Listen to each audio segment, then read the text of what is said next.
के कुछ दिन ऐसे सत्संग शेयर करेंगे जो हमने 95 में देखे या हमने उस टाइम सुने, जिसके अंदर गुरुजी की डिविनिटी पार्ट उभर के आती है।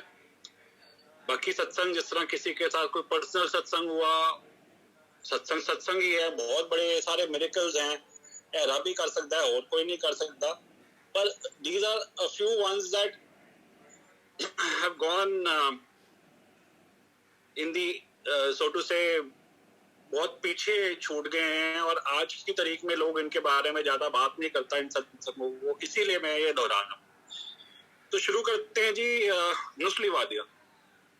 नुस्ली वादिया बॉम्बे डाइंग कंपनी के मालिक हैं, आप सबको पता ही है। 95 में गुरुजी ने उनके फादर का कैंसर ठीक किया था। कैंसर पे बात आती है तो गुरुजी के वचन याद आते हैं जो अनीता आंटी को उन्होंने एक बार कहा था कि अनीता, कैंसर ठीक करना मेरे बाएं हाथ दा काम है, बंदे नूं चेंज करना बड़ा औखा है। जिवें कुत्ते दी पुछ 7 साल भी बर्फ विच रखो सिद्धी नहीं होंदी, उस तरह बंदे नूं चेंज करना बड़ा औखा होंदा। So anyways, that was just an offshoot. So talking about Nusli Wadia's father, when he got cured, तो नुस्ली वादिया की एक पर्सनल सेक्रेटरी होती थी, if my memory serves me right, मेरी नाम होता था। She was a Christian, MARY मेरी होते थे, और वो उसको हर हफ्ते 10 दिन में दिल्ली भेज देना उसने गुरुजी के पास कि गुरुजी को बोलो कि आए हमारे पास, बॉम्बे आए। तो गुरुजी कहते थे कि आवांगे कह के उसको तोड़ देते थे। तो ये बात 2, 4, 5, 6 हफ्ते चलती रही। तो एक बार वो जब आई, गुरुजी को बोली कि गुरुजी मेरे को इस पर अल्टीमेटम मिला है कि या तो उनको साथ लेके आना या अपना इस्तीफा दे देना, कि तुमसे ये भी काम नहीं हो रहा है, तुम्हारे को बोला हुआ है कि गुरु जी को लेके आना है बॉम्बे। तो गुरुजी को उसने वैसे ही बोला कि गुरुजी मेरी नौकरी चली जाएगी, आप प्लीज चलिए, नहीं तो मेरे को डेट दे दीजिए। तो गुरुजी जब अपने रूप में आया, उन्होंने कहा वो की समझता है, वो मैनू अपने पैसा तो खरीदेगा, वो मैनू कह रहा है कि अंधेरी विच इन्ने एकड़ मैं तुहानू लैंड दे दियांगा। उन्होंने यह नहीं पता कि मैं कौन हाँ। उदी वाइफ मोरीन वादिया राइट नाउ इस कलर दे उन्हें कपड़े पाए हुए ने ते ए मैगजीन पढ़ रही है। उन्होंने क्या बोल दे बाहर जाके कि हैगा कि नहीं हैगा, वो मैनू नहीं समझता कि मैं कौन हाँ। So that was that at that point of time, and eventually he never went because गुरुजी कहते थे कि मैनू पता है कि कौन बंदा मैनू किस नियत तो बुला रहा है। मतलब basically it is just a figment of my imagination. I believe कि भाई he must have thought कि भाई वहां जाके उनको वहीं रोक लेंगे। Anyways, next I come to, there was this time when गुरुजी के एक संगत अमेरिका से आए हुए थे। So Guruji was in a very light mood that day and he asked him कि अगर मैं अमेरिका जाना है तो वापस आना है इत्थे ना रुका तो किन्नी को देर लगनी चाहिए। सो उसने कहा गुरुजी एक दिन जान वास्ते ते एक दिन आने वास्ते घट्टो घट 2 दिन तो चाहिए ने।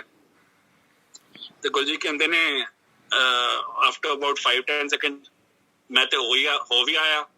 तो गुरुजी की मार रहे हो, कहते जा बाहर जाके फोन कर अपनी वोटी नू, तेरे पार्लर विच ना किसी नू चाह पिलाई है, तेरे गेस्ट आए ने। Parlour we basically use the word say a drawing room, but I guess over there they used to use the word parlor।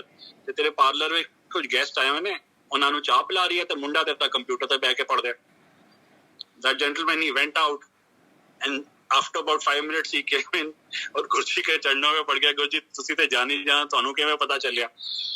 So this just brings another fact to life that like the other day some auntie who's from America I believe, जब वो अपना सत्संग कर रही थी तो वो भी बता रही थी कि भाई गुरुजी की जिस तरह जो फ्रेग्रेंस आप कहते हो कि हर जगह आनी, तो उस टाइम पे फिजिकली गुरुजी वहां पे चाहे हो ना हो, but he is very much there. The thing is that I always claim that it does not matter that we can not see him, what matters more is that he can see us. So अज भी ਜਿਹੜੇ भी कोई हम हिमाकत देखो इन जगह दुनियावी लोग है ने, अज भी वड्डे मंदिर जाने हैं, साडे कोलों बतेरी गलतियां होनी है because of the fact that we at some point have already made up our mind that Guruji is not here with us because you cannot see him. But the fact is that he can see you. There are so many controversies. There's somebody saying कि जी सेवादार अच्छे से behave नहीं करते, and सेवादार saying कि some संगत basically act pricey. Whatever the case might be, I have seen this from both sides of the table. I have been a sevadar as well, and I have been a sangat as well. Why do we take matters in our hand? I mean, just the old sangat would all appreciate it, and they would also realize that when Guruji was in flesh and blood, so to say, when he was there sitting in flesh and blood in the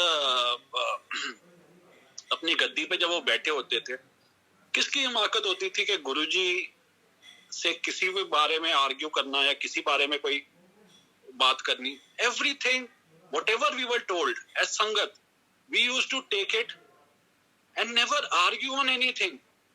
What has changed now? Why do you think that the sevadar have become villains?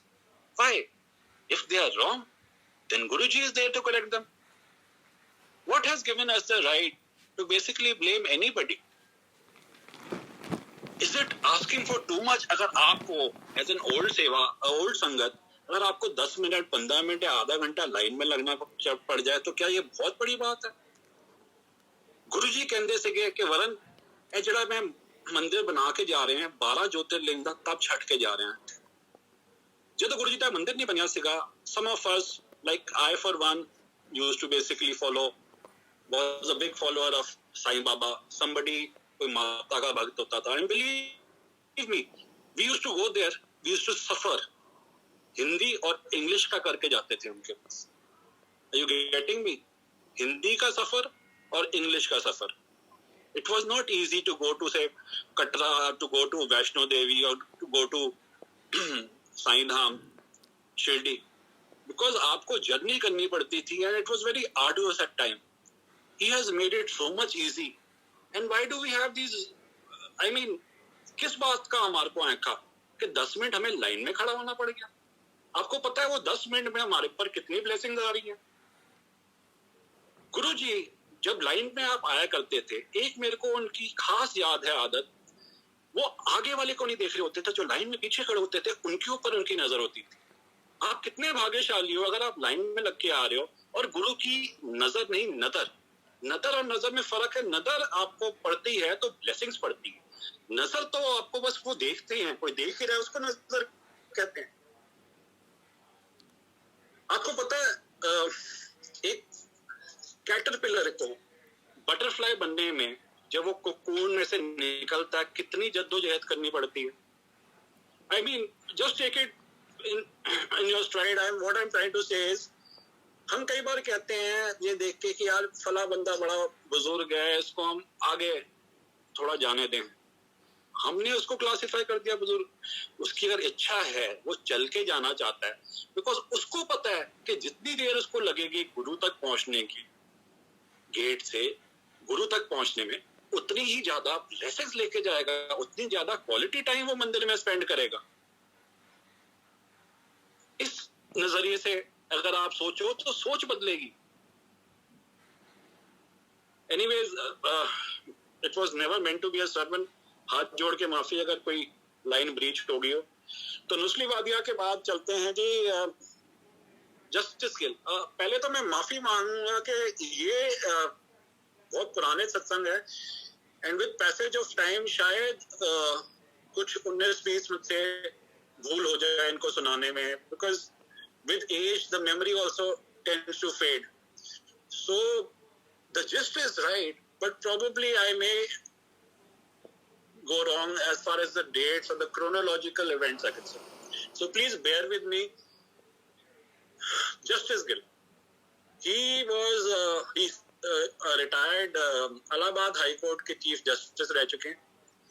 तो वो बताया करते थे कि 92 मेरे ख्याल, हाँ 92, जब गुरुजी जलंधर में थे तो एक दिन उनके फ्रेंड ने, दिन के टाइम कुछ साइड डिफेंस कॉलोनी की साइड से वो निकल रहे थे, तो उनके फ्रेंड ने कहा कि यार आओ हमारे गुरुजी से मिलते हुए चलते हैं. तो जस्टिस गिल ने कहा यार मैंने भूख बड़ी लगी है, मैं गुरुआ शुरुआनों नहीं मनता, पहले कुछ खा पी लेंदे, कहते 5 मिनट लगेंगे मत्था टेक के चलने। तो जस्टिस गिल ने कहा देख 5 मिनट तेरे, उसके ऊपर 1 मिनट पे लगा, मैं तो रुकूंगा नहीं भैया, मेरे को तो लग रही है। तो जब वो अंदर गए तो गुरुजी वहां बैठे हुए थे। गुरुजी ने कहा जस्टिस गिल ने कहा कि गुरुजी तुहानू मेरा नाम भी पता है? दाओ मैंने बहुत कुछ पता है, वो ऊपर बाद में गल्ला करेंगे, पहला अपने भुख मिटाओ। और उन्होंने हाथ ऊपर करके ना 2 या 4 whatever how many I don't know 2 या 4 पराठे पकड़ करके उनके सामने रख दिए। और वो बताते हैं जस्टिस गिल के ऐसे पराठे कि कभी जिंदगी में नहीं खाए। सो वहां से बॉन्डिंग शुरू हो गई, बॉन्डिंग बन गई जस्टिस गिल की। अब जस्टिस गिल जो उस टाइम, आई एम सॉरी अगर if it is so very private, but what I'm just trying to tell you what we were told at that point of time.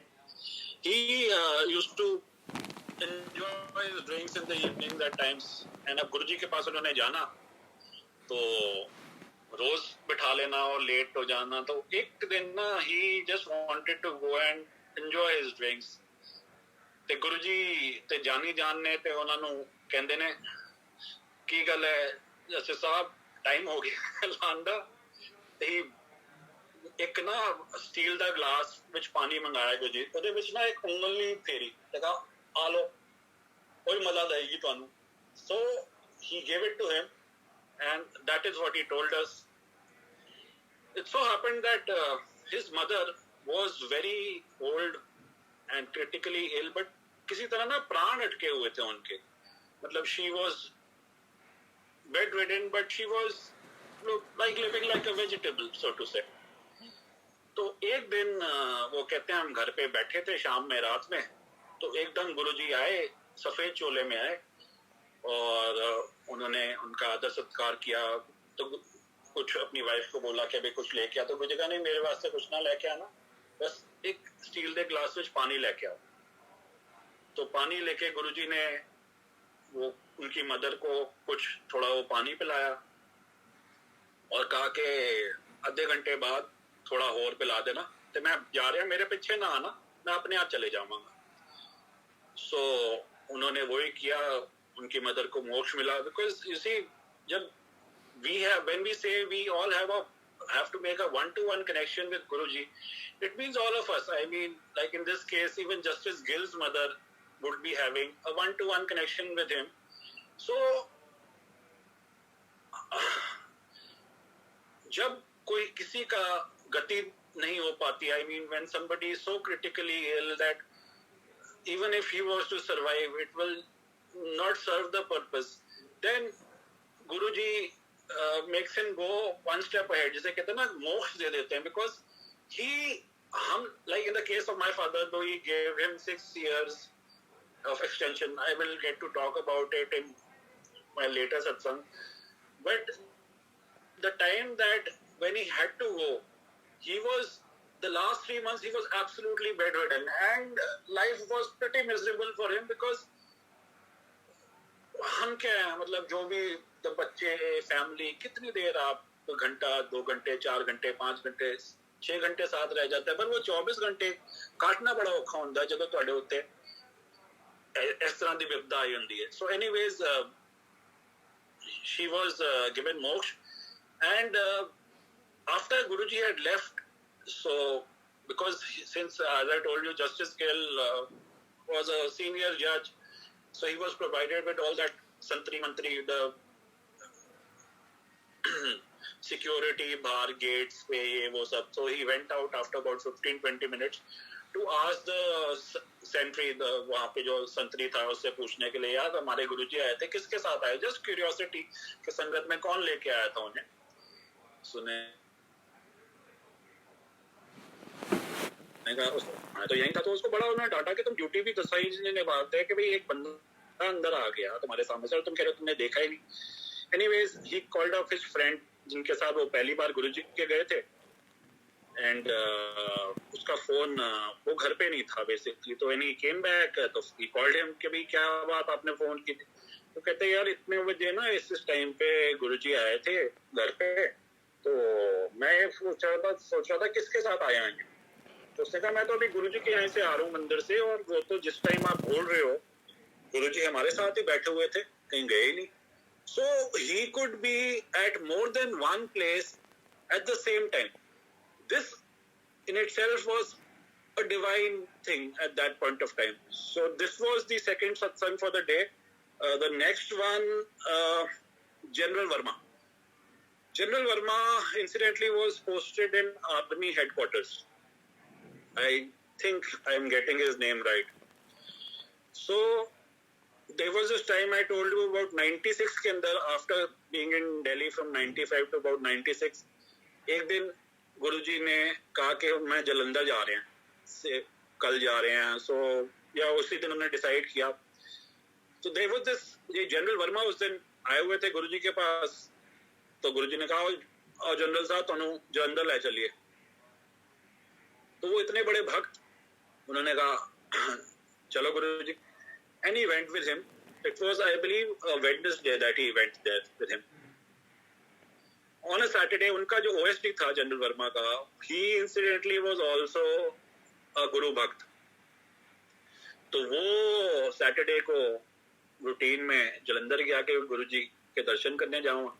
तो वहाँ उसने देखा कि उनके बॉस भी बैठे हुए हैं, जनरल वर्मा. तो उसने कहा कि जनरल साहब, I know you are my boss and मेरी औधा छोटा है आपसे, लेकिन अगर आप सुबह आ ही रहे थे दिल्ली से जलंधर, तो मेरे को भी बिठा लाते, मैं भी आगे गाड़ी में बैठ के आ जाता. तो मैंने कहा यार मैं तो 3 दिन से आऊँ. तो he looked at him in shock and in disbelief. He said कि कह रहे हो जनरल साहब, मैं तो आपसे 3 दिन से फाइलें साइन करा रहा हूँ वहाँ पे आर्मी हेडक्वार्टर्स में, और आपने तो वो कल हाई पावर्ड मीटिंग भी अटेंड की है. तो गुरुजी मन मन मुस्कुरा रहे थे.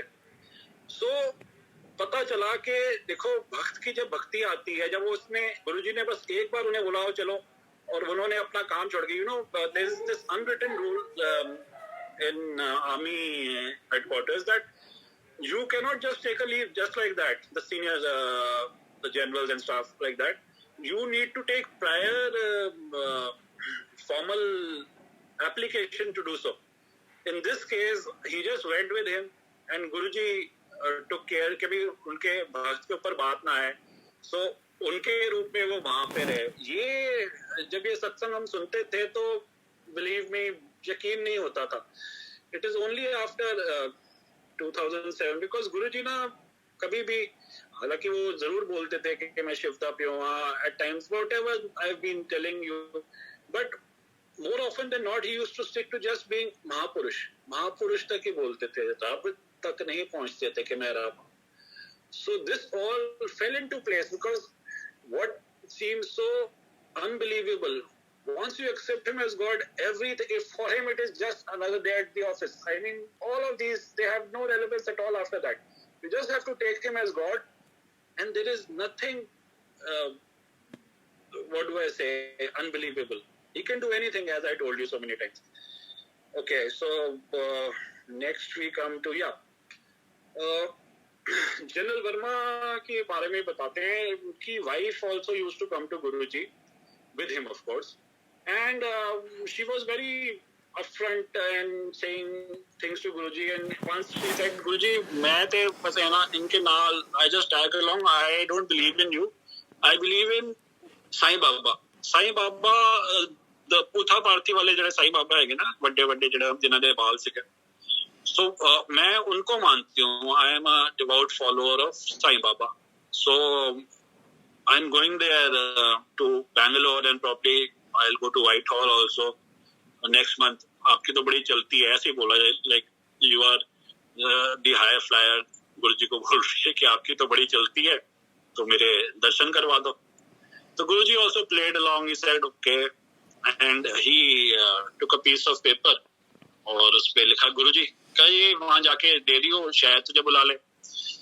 And what she told us was that she went there on that day, and there was this big queue over there. मतलब उसके बाद 2-3 घंटे थे वहाँ पे. उसने कहा यार चलो let me stand in the queue. अगर दर्शन हो जाते हैं साईं बाबा के ठीक है, नहीं तो I have my prior plans and I need to go back. So while she was standing in that line, she just got hold of a sevadar and just gave him that slip कि भाई ये बाबा को दिया हुआ अंदर। तो सेवादार कहते हैं कि मैं ऐसी चिट्ठियां और ऐसे स्लिप तो दुनिया में बहुत, मतलब रोज कई लोग लेके आए होते हैं, ऐसे थोड़ा किसी को बुला लेते हैं, मैं नहीं लेके जाऊंगा ये।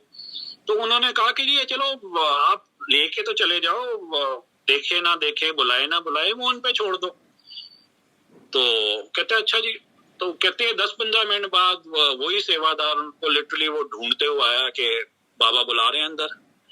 तो साईं बाबा ने उनको उसी टाइम बुलाया। जब वो अंदर गए तो साईं बाबा उन्हें देख के कहते हैं कि माँ कौन सा दर छोड़ के आई है, जहां से तू आई है वो तो हमारे पिताजी हैं, हम सब कुछ उन्हीं से मांग के तो देते हैं। So when she came back and she said, गुरुजी दर्शन तो बड़े चंगे हुए सीगे, but I couldn't understand, वो कह रहे सीगे कि आप उनके पिताजी।